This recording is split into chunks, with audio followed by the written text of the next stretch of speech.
आइए बच्चों, आप लोगों का आज इस वीडियो में स्वागत है। और आप सभी लोग, हम लोग पहले क्लास में देख रहे थे भारत की जितनी सारी पार्टियां हैं, राष्ट्र पार्टी को धीरे धीरे देखें, राज्य स्तर की पार्टी को, क्षेत्रीय पार्टी को देखें। और आज इस क्लास में देखने जा रहे हैं हम लोग चार राष्ट्र पार्टी देख चुके हैं।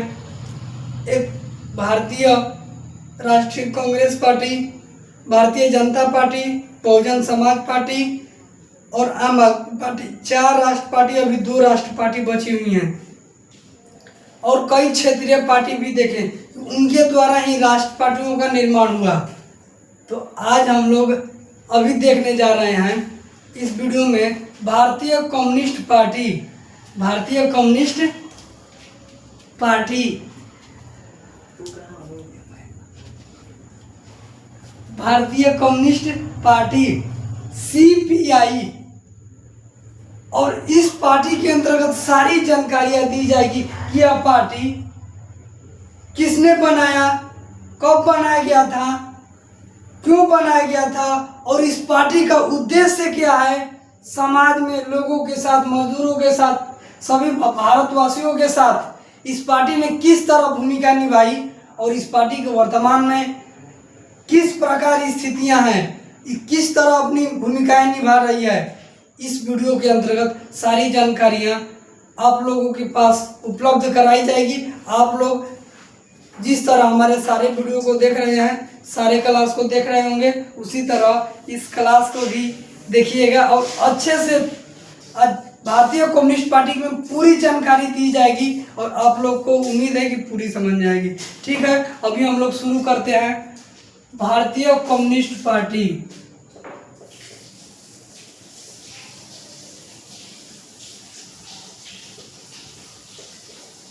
भारतीय कम्युनिस्ट पार्टी से CPI के नाम से जानते हैं। CPI, भारतीय कम्युनिस्ट पार्टी, CPI पार्टी। देखिए, यह पार्टी वर्तमान में इस समय में इसकी जनाधार बहुत नहीं है, लेकिन पहले जब भारत स्वतंत्र हुई थी, स्वतंत्रता से पहले यह पार्टी बनाई गई थी। भारतीय कम्युनिस्ट पार्टी 1925 में MN राय के द्वारा, जो सोचिए जब भारत हम लोग गुलाम थे अंग्रेजों के, उसी समय यह पार्टी बनाया गया था, क्योंकि उस समय सत्ता में रहने वाली पार्टी ही नहीं थी। कांग्रेस पार्टी 85 में बनी, उसके सहारे कई काम हो रहे थे। उसके बाद लोग उसको लगा सहयोग आंदोलन के बाद फिर जब स्वराज पार्टी आई, 13 में आई थी।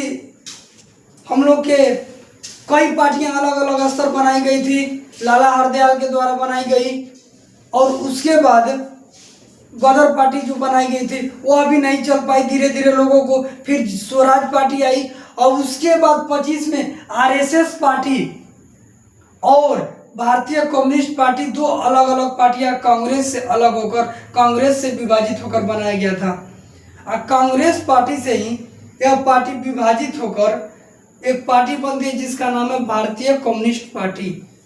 कांग्रेस से अलग होकर एक पार्टी बनाया भारतीय कम्युनिस्ट पार्टी। इसका स्थापना हुआ था, भारतीय कम्युनिस्ट पार्टी का स्थापना 1925 ईस्वी में, 1925 ईस्वी में MN राय के द्वारा, उस समय इसके नेतृत्व कर रहे थे। इसका स्थापना हो गया। स्थापना इसके संस्थापक देखिए, संस्थापक थे उस समय, नेतृत्व कर रहे थे संस्थापक MN रॉय। MN रॉय, उनके नेतृत्व में इस भारतीय कम्युनिस्ट पार्टी को बनाया गया। और उस समय इनके द्वारा चुनाव चिन्ह रखा गया था, उसकी हंसिया, हथौड़ा और हंसिया। और उसके देखिए, ये भारतीय कम्युनिस्ट पार्टी है, इसके द्वारा ही एक राष्ट्रीय पार्टी बनेगी, भारतीय कम्युनिस्ट मार्क्सवादी पार्टी। अभी हम लोग इसको नेक्स्ट वीडियो में उसको देखेंगे। इस वीडियो में भारतीय, इसके द्वारा ही यह पार्टी, इसके साथ ही लोग जुड़े थे, फिर इससे अलग होकर अलग अलग पार्टियां बनी।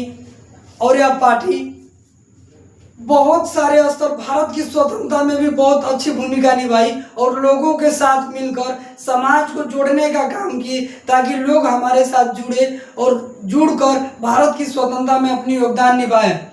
इसीलिए अब पार्टी की हम लोग को पढ़ने की जरूरत है। इसीलिए अब पार्टी पूछिए तो अगर वह स्वतंत्रता के लिए काम नहीं करती तो यह राष्ट्रीय पार्टी भी तो नहीं है। फिर भी लोग इस पार्टी को जानते हैं सीपीआई पार्टी के नाम से, क्योंकि उस समय भारत की स्वतंत्रता में जो एम एन रॉय थे वो महत्वपूर्ण, एम एन रॉय को मास्टर दा के नाम से भी जाना जाता है। उस समय भारत की स्वतंत्रता में महत्वपूर्ण इस पार्टी ने भूमिका निभाई और अब समाज के प्रति, लोगों के प्रति अपनी प्रगतिशील विकास के लिए प्रयास करती नहीं, लगी रही और यह पार्टी धीरे धीरे लोगों को जोड़ती रही। और देखिए इस पार्टी का संस्थापक हो गए एम एन रॉय और इसका चुनाव चिन्ह जो है, चुनाव चिन्ह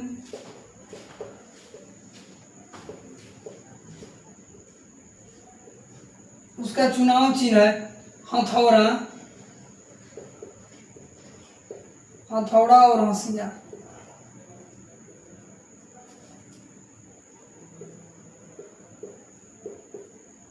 हथौड़ा और हंसिया, इस पार्टी के चुनाव चिन्ह हथौड़ा और हंसिया। देखिए और यह पार्टी धीरे धीरे बहुत स्तर पर विकास करने लगी। भारत की पार्टियां देखिए, भारत की राजनीतिक पार्टियों में से एक है,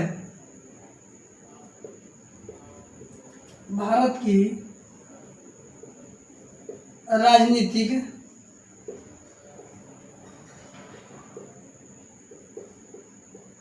पार्टियों में से एक है।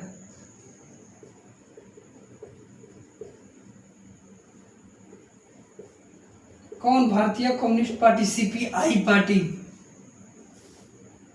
और यह पार्टी बहुत सारे समाज में लोगों को साथ मिलकर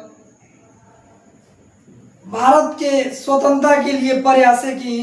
देखिए 25 में तो भारत बहुत गुलामी स्तर से थी। हम लोग उस समय प्रथम विश्व युद्ध में साथ भी दिए थे। अब लोग तो पहले हम लोग बता दिए थे कि प्रथम विश्व युद्ध में किस तरह भारत के लोग साथ अंग्रेजों ने उस पर अत्याचार की।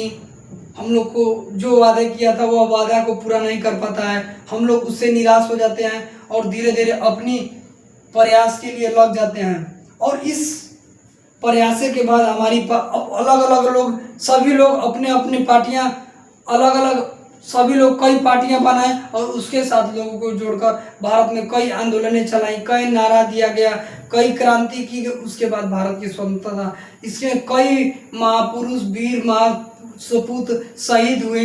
उसके बाद हमारी देश आज़ाद होती है। सोचिए अब पार्टी, और उस समय पार्टियों का मतलब सत्ता प्राप्त नहीं करना था। उस समय पार्टी का मतलब था हमारी देश की स्वतंत्रता, देश की आज़ादी और देश के लिए लोगों को क्या करना, आज़ादी दिलाना।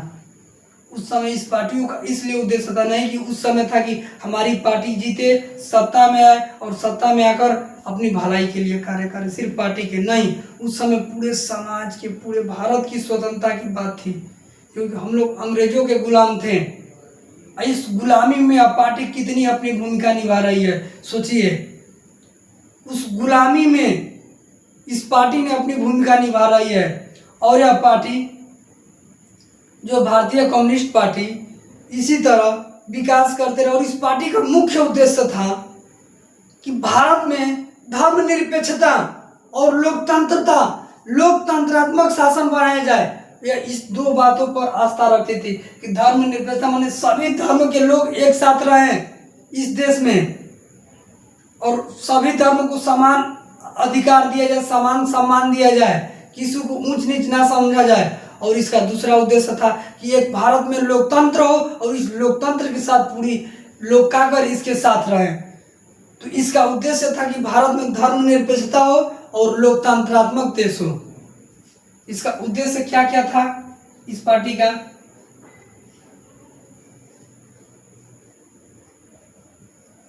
उद्देश्य था लोकतंत्रात्मक, धर्मनिरपेक्षता,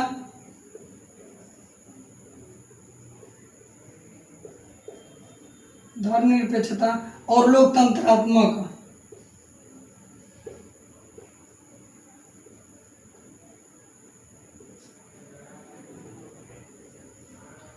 लोकतांत्रिक देश।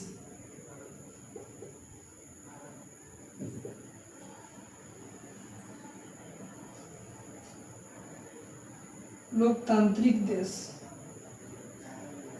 इस पार्टी का मुख्य उद्देश्य था, उसी पर यह पार्टी आस्था भी रखती थी कि अगर ऐसा समाज बन जाए, ऐसा लोग बन जाए तो यह समाज प्रगति करेगी, लोग इसके साथ रहेंगे।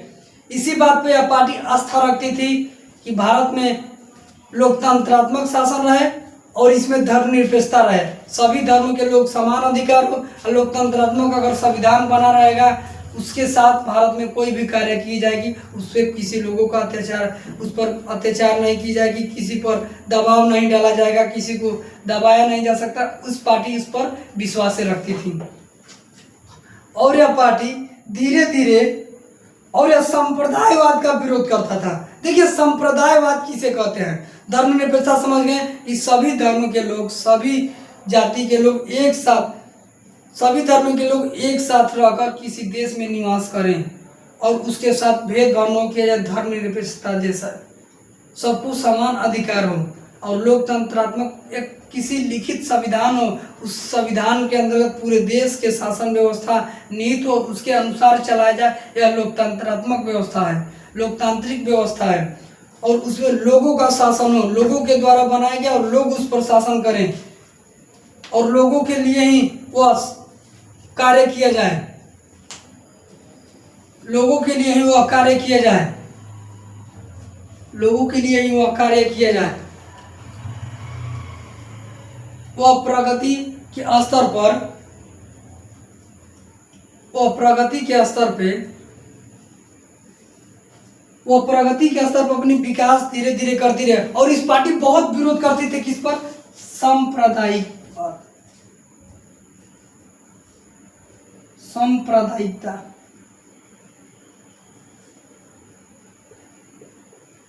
सांप्रदायिकता पर, सांप्रदायिकतावाद के विरोध, सांप्रदायिकतावाद के विरोध।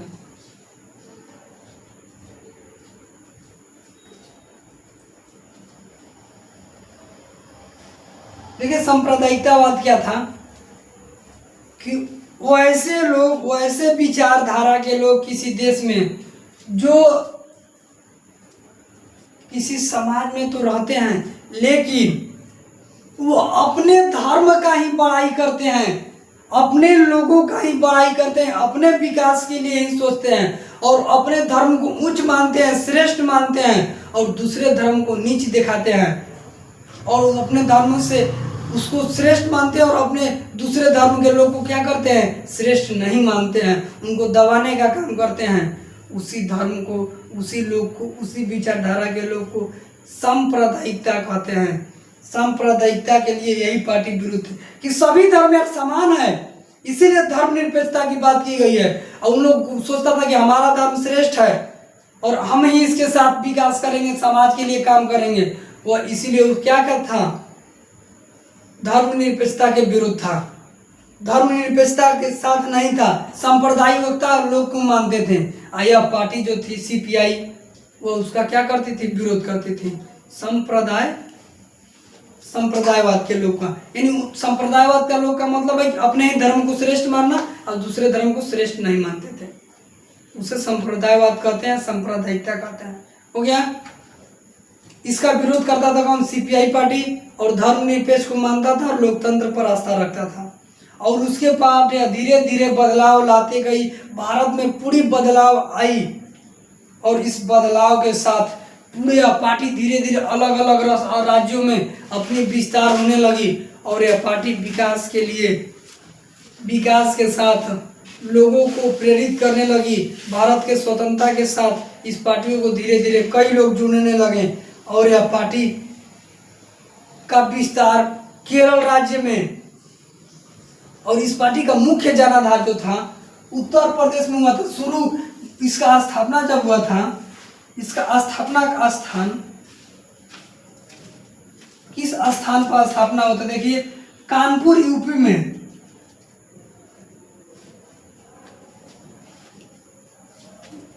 कानपुर यूपी बोले तो उत्तर प्रदेश में इस पार्टी का स्थापना होता है एम एन रॉय के द्वारा 1925 में किया गया था, दिसंबर में 1925 में। सोचिए, और यह पार्टी उस समय, उसी समय 1925 में भी आरएसएस पार्टी बनी थी केवी हेडगेवार के द्वारा। अभी आरएसएस पार्टी जो बीजेपी में मिल गई है, आरएसएस, और आरएसएस का ही देन है जो बीजेपी इतनी पार्टी सत्ता में है। उसको तो हम लोग देख लिए बीजेपी पार्टी वालों में, पहले वाले वीडियो देख लीजिएगा, आप लोग नहीं देखे होंगे तो प्लेट के रूप में पार्टी आप लोग देखिए कि भारत की महत्वपूर्ण पार्टियां, सभी पार्टियों को एक प्लेट के रूप में डाला गया है। और देखिए यह पार्टी पूरे समाज के लोगों को, कई राज्यों में इसकी विस्तार होने लगी, चुनाव चिन्ह हथौड़ा हंसिया के साथ जुड़कर, और कई लोग उत्तर प्रदेश में इसकी जनाधार हो गई, यह बिहार में हो गया, फिर इसके बाद इसका स्थापना हो गया कहाँ, स्थापना कहाँ हुआ था, स्थापना का स्थान है, स्थापना का स्थान। अब इसका विस्तार फैलाव कहाँ कहाँ हो गया, इस पार्टी का विस्तार देखिए कहाँ कहाँ हुआ।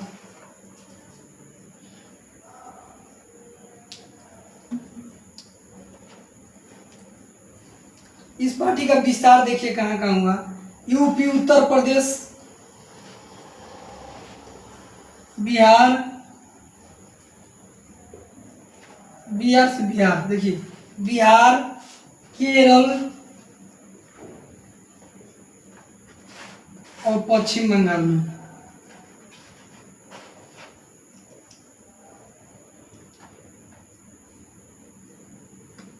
पश्चिम बंगाल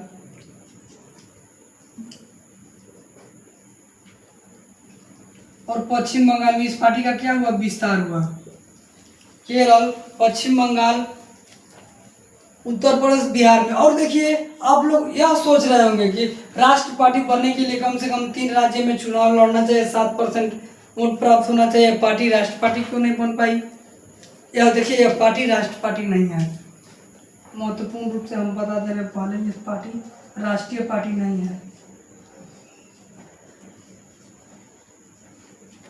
राष्ट्रीय पार्टी पूरे देश स्तर की पार्टी नहीं है। अब क्यों नहीं राष्ट्र पार्टी बन पाई, देखिए क्योंकि उस समय यह पार्टी बनी थी, इसका मुख्य उद्देश्य चुनाव जीतकर सत्ता हासिल नहीं करना था। इस पार्टी का मुख्य उद्देश्य था धर्मनिरपेक्षता और लोकतंत्रात्मक देश बनाया जाए।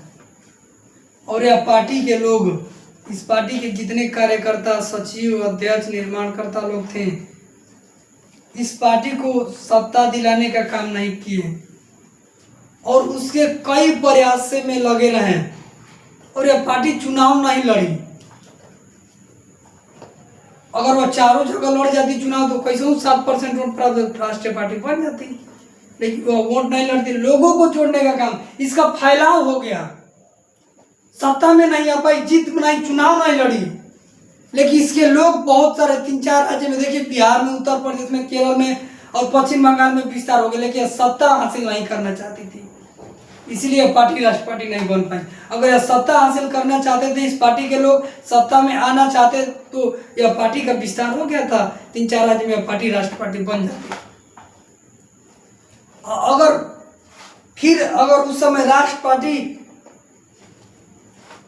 बनी धीरे धीरे, लेकिन इसका फैलाव नहीं, पूरा 4 राज्यों में इस राष्ट्र पार्टी धीरे धीरे बनने का प्रयास की, लेकिन इसका विचार उसको सत्ता हासिल नहीं करना था। इसीलिए जब भारत की स्वतंत्रता हुआ 1950-51 के चुनाव में, 51-52 के चुनाव में, लोकसभा में, उस समय 14 राष्ट्र पार्टियां थी।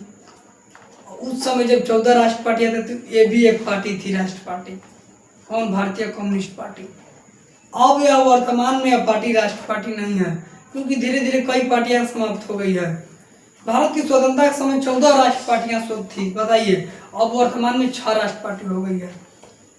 तो यह पार्टी पहले राष्ट्र पार्टी नहीं बनी, जब भारत की स्वतंत्रता हुई उसके बाद जब चुनाव हुआ तो यह राष्ट्र पार्टी बनी। फिर अब वर्तमान में राष्ट्र पार्टी नहीं है, पहले राष्ट्र पार्टी थी लेकिन वर्तमान में राष्ट्र पार्टी नहीं है। हमने पहले बताया कि राष्ट्र पार्टी नहीं थी, जब राष्ट्र पार्टी बनी उसके बाद सत्ता में आई, उसके बाद धीरे धीरे प्रयास करते रहे, फिर यह पार्टी अलग अलग, इसी पार्टी से टूटकर कई पार्टियां बनने लगी, अलग अलग लोग पार्टी बनाने लगे, तो यह पार्टी धीरे धीरे समाप्त हो जाती है। अब यह पार्टी राष्ट्र पार्टी नहीं रह गई है। कौन, भारतीय कम्युनिस्ट पार्टी, CPI पार्टी। और यह पार्टी का धीरे धीरे भारत के स्वतंत्रता के बाद 50 साल बीतने के बाद धीरे धीरे वो पार्टी दूसरे पार्टियों में क्या हो जाती है, विलीन हो जाती है, दूसरे पार्टियों के साथ मिल जाती है। और यह पार्टी धीरे धीरे 2004 में यूपीआई पार्टी के साथ मिल जाती है। यूपीआई हम बोले थे पहले ही, कांग्रेस पार्टी भी यूपीआई में मिली, भारतीय कम्युनिस्ट पार्टी भी यूपीआई में मिली। यूपीआई पार्टी मिल उस समय बहुत कुछ, सभी लोग जुड़कर सत्ता हासिल करना चाहते थे, एक साथ मिलेंगे तभी सत्ता हासिल होगा। इसलिए पार्टी का कहाँ जुड़ जाते हैं, किस पार्टी के साथ, यूपीआई यानी संयुक्त प्रगतिशील गठबंधन। देखिए यह पार्टी वर्तमान में राष्ट्र पार्टी नहीं है। अब देखिए इसका विस्तार हो गया और यह पार्टी दूसरे पार्टियों में कब मिल जाती है, 2004 में, 2004 ईस्वी में, 2004 ईस्वी में यह पार्टी, यह सीपीआई पार्टी, भारतीय कम्युनिस्ट पार्टी, सीपीआई पार्टी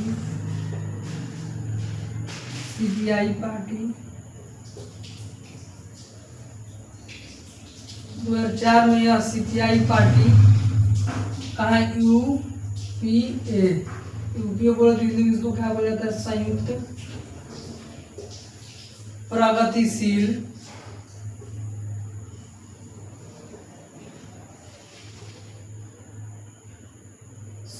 प्रगतिशील गठबंधन, संयुक्त प्रगतिशील गठबंधन। यूपीए पार्टी में क्या हो जाती है, विलीन हो जाती है, शामिल हो जाती है, मिल जाती है। कब, 2004 में यह पार्टी मिल जाती है। इसके मिलने से पहले ही 2004 में जब नहीं मिली थी, इससे पहले ही 1966 में इसके द्वारा ही एक पार्टी टूट जाएगी, उसका नाम रहेगा भारतीय कम्युनिस्ट पार्टी मार्क्सवादी। इसी से सीपीआई है और वह सीपीआईएम हो जाएगा। 66 में ही, 64 में ही एक पार्टी टूट जाती है, सीपीआईएम। उसको हम लोग नेक्स्ट वीडियो में, नेक्स्ट क्लास में देखेंगे। और यह देखिए यह पार्टी टूट जाती है और उसके बाद इस पार्टी के द्वारा अभी भी लोग हैं इसके साथ, लेकिन इस पार्टी के लोग ज्यादातर टूट गए, इसीलिए इस पार्टी को राष्ट्र पार्टी से हटा दिया गया, राष्ट्र पार्टी नहीं रह गई। अब वर्तमान में जब 2024 में 18वीं लोकसभा चुनाव हुई तो इस सीपीआई पार्टी के लोग, जो 18वीं लोकसभा चुनाव हुई 2024 में, 18वीं लोकसभा चुनाव में, 18वीं लोकसभा चुनाव में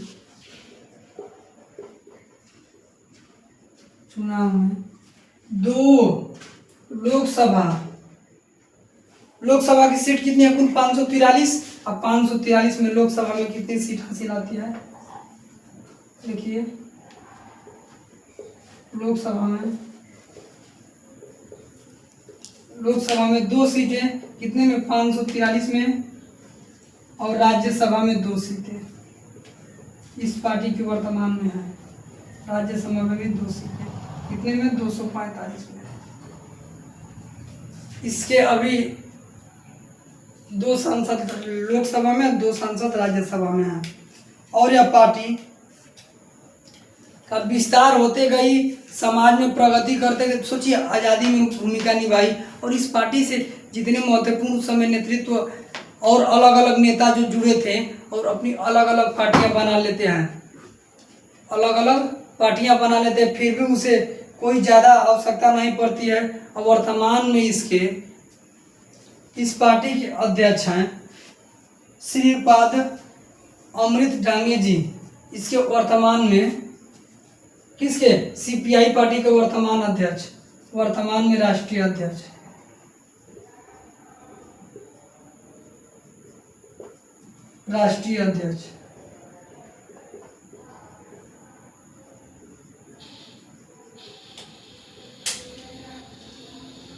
वर्तमान में राष्ट्रीय अध्यक्ष,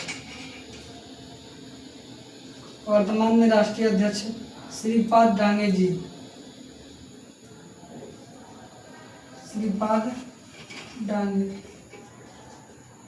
श्रीपाद अमृत डांगे जी।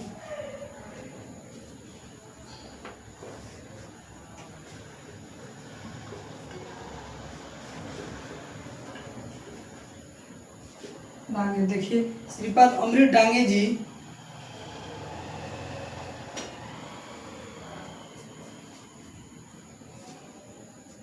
डांगे जी इस पार्टी के वर्तमान में राष्ट्रीय अध्यक्ष हैं।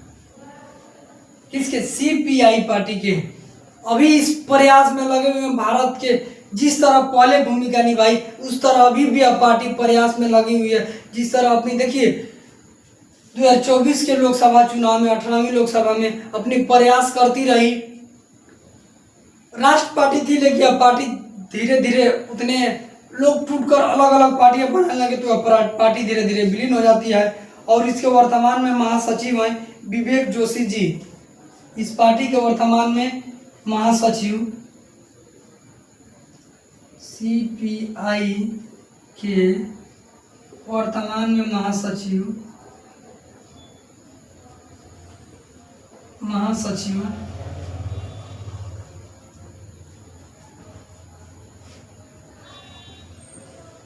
वर्तमान में महासचिव विवेक जोशी।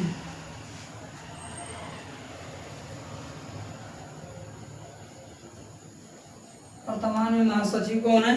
विवेक जोशी जी। और यह पार्टी विकास के दर पर है। जिस तरह भी लोकसभा राज्यसभा में 2-2 सीटें हैं, इसी तरह प्रयास करते रहिए। इस तरह लोग इस पार्टी को, अब यह पार्टी अपने प्रयास में लोगों को ज़्यादा से ज़्यादा जोड़े, क्योंकि इस पार्टी ने पहले जिस तरह प्रगति की, लोगों का जोड़ने का काम किया। अगर यह पार्टी से कई लोग थे ना, इसके अलग अलग टूटकर खुद अपने पार्टी बनाने लगे कि काहे हो हम तुम्हारे संगे, काहे हो हम खुद हम अपन पार्टी बनाए। इसीलिए पार्टी क्या हो जाती है? पिछड़ जाती है। अगर ऐसे लोग नहीं सोचते थे, और पार्टी अभी भारत की नंबर 1 पार्टियों में गिनी जाती। अब पार्टी के लोग अलग अलग टूट कर देखिएगा, अभी इससे पार्टी बनी है भारतीय कम्युनिस्ट मार्क्सवादी पार्टी, और राष्ट्र पार्टी है, वर्तमान में भी है। इसी से बाप से निकला बेटा ही रंगबाज बन रहा है। देखिए बाप के आगे जन्मा हुआ पार्टी क्या बन गया? राष्ट्र पार्टी। अभी राष्ट्र पार्टी नहीं बन पाई, बनी थी लेकिन प्रयास उद्गत नहीं रही, टूट अलग अलग लोग इससे स्वतंत्रता के बाद हो गई, इसीलिए पार्टी क्या रह गई? राष्ट्र पार्टी नहीं है। लेकिन राज्य स्तर की पार्टी है, और इसका विस्तार भी अब धीरे धीरे राज्यों में, केरल में है, बिहार में है, उत्तर प्रदेश में है और पश्चिम बंगाल में है। और यह पार्टी अपनी प्रयासरत में लगी है, विकास में लगी है। जिस तरह पार्टी को मौका मिले फिर राष्ट्र पार्टी बनेगी, फिर अभी लोकसभा और राज्यसभा में परचम लहराने का काम करेगी। और देखिए हम लोग पहले कहाँ से देखें? भारतीय कम्युनिस्ट पार्टी, सीपीआई पार्टी, इसके स्थापना हुआ था 25 में दिसंबर 1925 ईस्वी में एम.एन. रॉय के द्वारा। चुनाव चिन्ह हथौड़ा और हंसिया। देखिए कैसे रहता है हथौड़ा और हंसिया, कैसे हम दिखाते बना कर। देखिए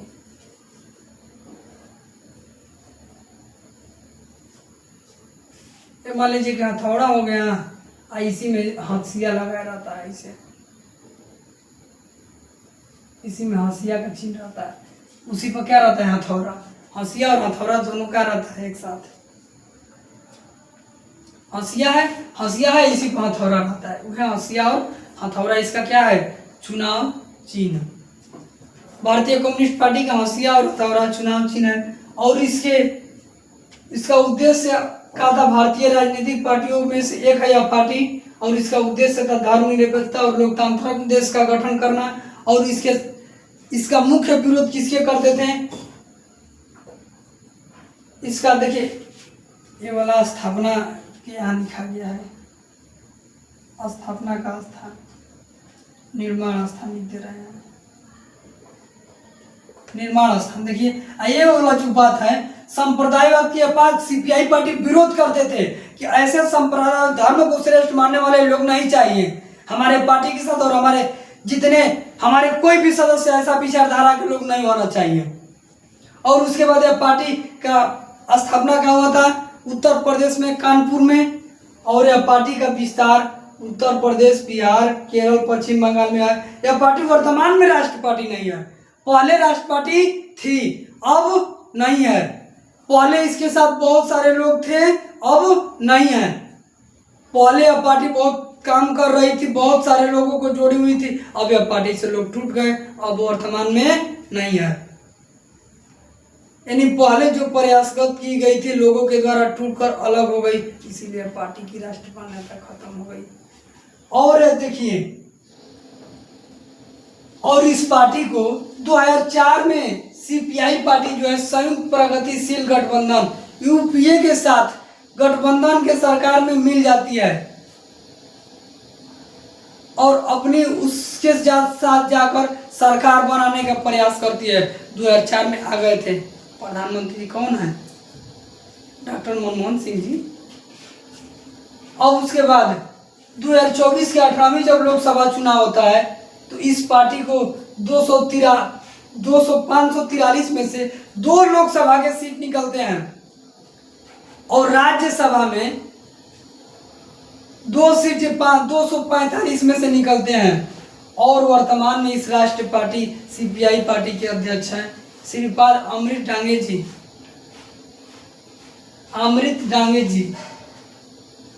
जी। और देखिए, वर्तमान में सीपीआई के महासचिव विवेक जोशी जी। यह पार्टी अभी भी प्रयासरत में लगी, समझे, कम से कम 4 सांसद है, कम बात नहीं है।